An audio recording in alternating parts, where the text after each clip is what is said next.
An update now to April's deadly ferry accident in the Republic of Korea that left hundreds of students dead. On Monday, the ROK Special Committee on the incident held hearings.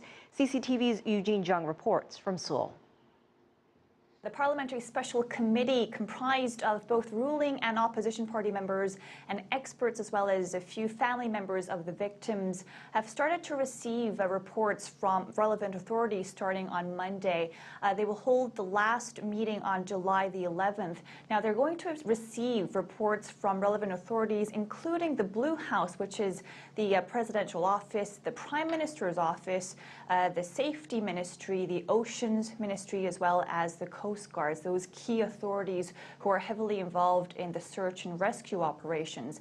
Now, this special committee at the South Korean Parliament was set up to really dig down deep into what caused the April 16th deadly ferry disaster, and also to determine the best ways to deal with the aftermath. They started with the Security Ministry and the Defense Ministry on Monday, and as I said, the last meeting will be held on July 11th.